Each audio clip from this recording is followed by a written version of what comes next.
Now the hunt is on for the leader of Sri Lanka's Tamil Tigers, just hours after the rebels admitted their 26-year battle for an independent homeland was over.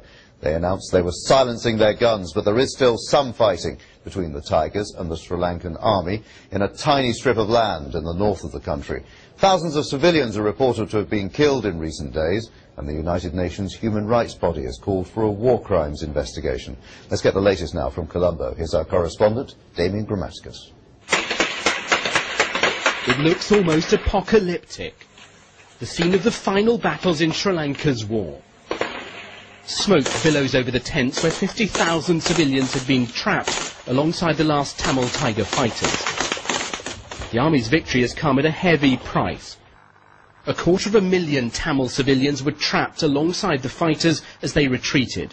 The army says these were among the last to get out, 30,000 in the past 24 hours, wounded, starving and shell-shocked.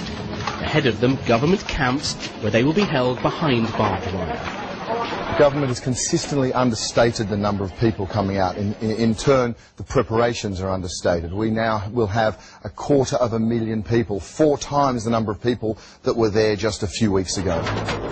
In the capital, celebrations. One of the world's most vicious conflicts is ending. Street parties erupted in Colombo. There is a real sense here that though the LTTE still has supporters overseas, this quarter-century-long conflict is finally at an end. Internationally, though, there are real concerns still for the thousands of civilians who've been caught in the fighting, many of them still wounded, traumatized and displaced from their homes. Damien Grammaticus, BBC News, Colombo. And another of our correspondents in Colombo, Charles Haviland's been telling me more about the search for the Tamil Tigers leader.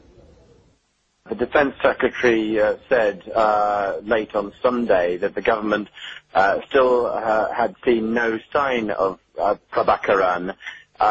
He also said that of the tens of thousands of people fleeing out of the war zone in recent weeks, none of them had seen any sign of him either.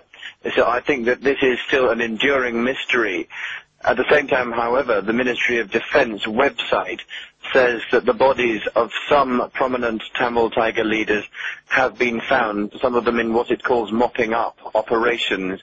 It's not clear how they might have died, but these include the eldest of Prabhakaran's children, Charles Anthony, their political head, Nadesan, the head of their peace secretariat, Puli Devan, and a military leader called Ramesh. These are unconfirmed reports, but this is what the Ministry of Defence is saying on its website. And I suppose they want to find Prabhakaran to make sure there's no resurgence in the Tamil Tigers, to make sure this is, in their eyes, definitely over. Yes, very much so. And, of course, the thing about Prabhakaran is that he's always had a cult of personality and an aura. So in the feverish atmosphere here of rumour and counter-rumour, one thing that's being said is that, of course, there's nothing that he would wish more than for his body not to be found, whether he would escape or commit suicide or whatever. So I think that the government here will be anxious to try and secure his capture. At the moment, people are waiting to see whether that happens, whether that can be secured indeed. Well, Sal,